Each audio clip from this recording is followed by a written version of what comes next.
Okay, so I did promise to show you what I would do with my discard. This is my absolute favorite thing to do. I just put a little bit of light avocado oil on the pan. You can use anything. And then I just put my discard from my fridge straight into the pan.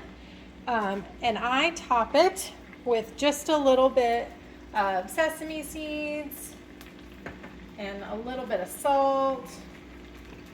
And that's literally it.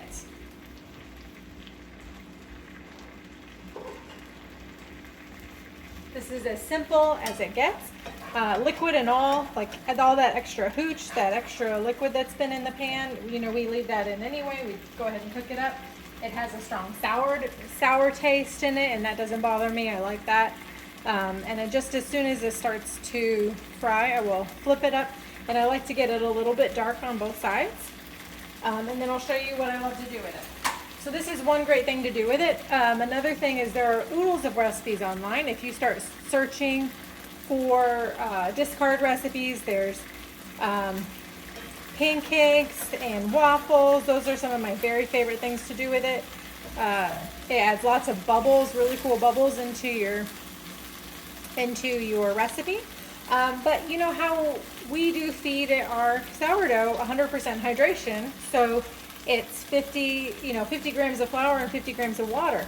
So basically any recipe that you have that calls for flour and liquid, and I'm not talking like a fat liquid because that will affect the recipe, but I'm talking about a regular liquid like water or milk, you can substitute with discard.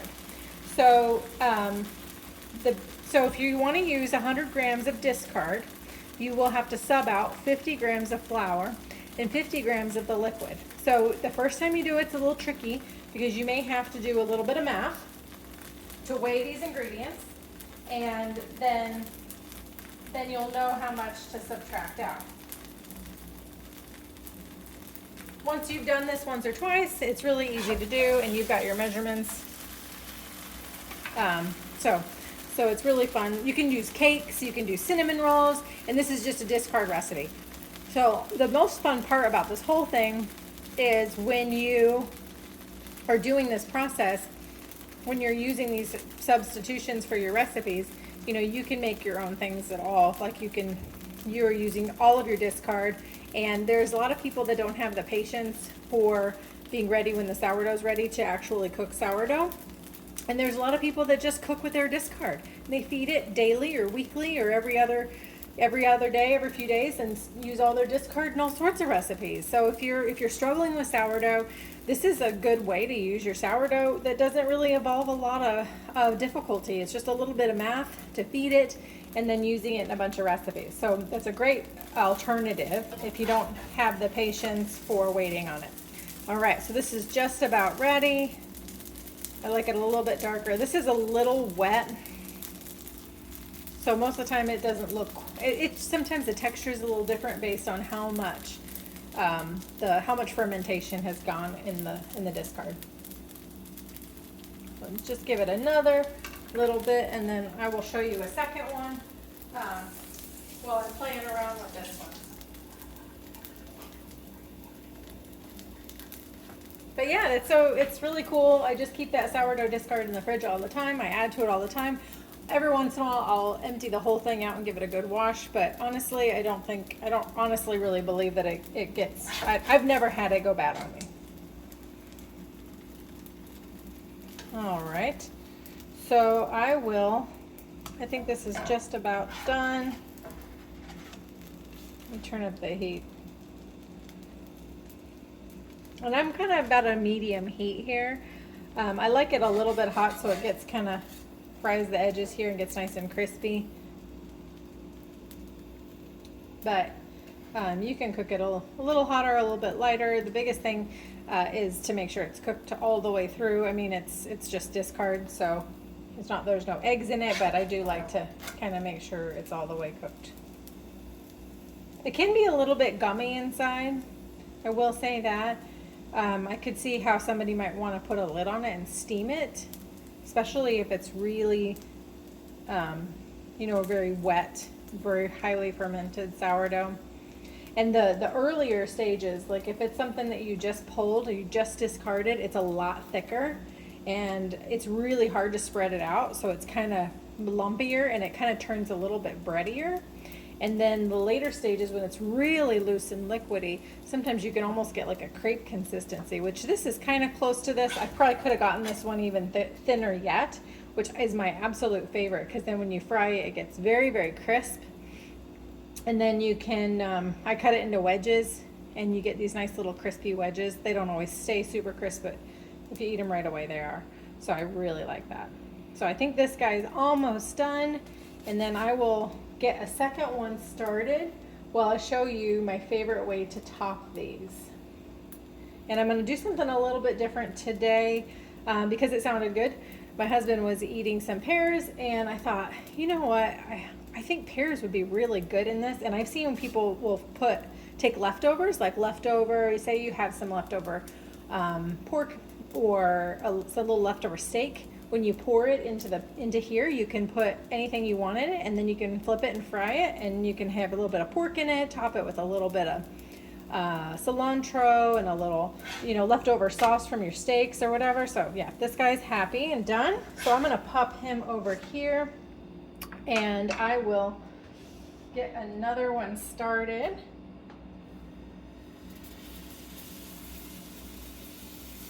So you can see it's a little bit thicker, but I think I'm gonna get it a little bit thinner yet. I'm gonna add a little bit to it so we can use up some of this discard. It's pretty full because we've been adding to it quite a bit lately. So I'm gonna get this guy started. Let's give him a, so I took a few slices of the pears and I steamed them in the microwave until they had kind of softened, and then mashed them a little bit with my fork. So it'll be kind of sour and sweet at the same time, and I think it's going to be pretty tasty. So I'm kind of looking forward to trying this guy. All right, I'm gonna go ahead and put some sesame seeds on it too, because I like that flavor. Probably not the salt. All right. So for this one over here, let's see if I need to scoot this guy over just a little bit. I'll show you what I like to do on these. I've got this goat cheese, and I will just kind of cut it up over the flatbread.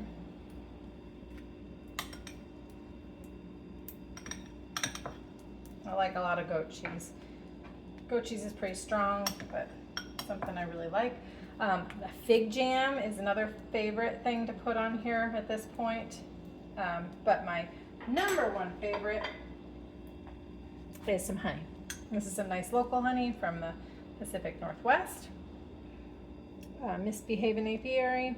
I think this one is in Port Angeles. It's either Port Angeles or Sequim. Oh, Port Angeles.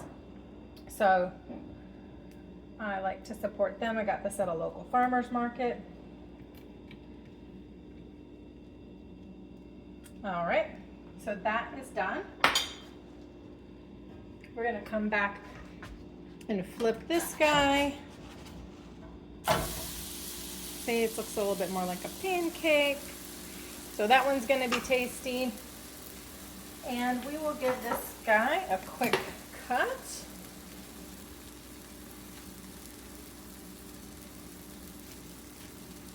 Gooey, drizzly honey.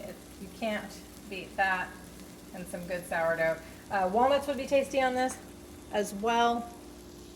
Let me give you the look here. And I'm gonna pull it onto a little plate so you can see what we're talking about. Nice gooey with the honey and strong with the goat cheese. Pretty tasty. And I will have something like this for lunch, probably at least once a week, if not twice a week. There are weeks that I'm doing it almost daily because I really love my sourdough. All right, let's see what this guy looks on the other side. Ooh, getting pretty close. Actually, I will get a second plate out. Just to pop a few on so I can take some into my husband.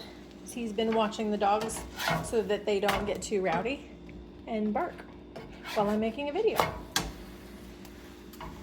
So I think that is just about done. Let's see how this guy turns out. I think he might need a little honey also. So let's turn this off. Why not? I've got the honey out. You can't have too much honey, right? So this guy's done. So let's put a little bit of honey on this. This is the pear one.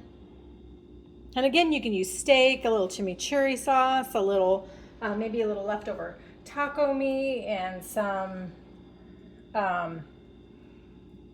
like salsa verde. That would be really delicious.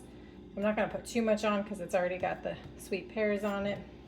Actually, maybe just a tiny shake of a little bit of salt would be really delicious on there. I really like to pair sweet and salt together. So I'm gonna give this a little cut as well.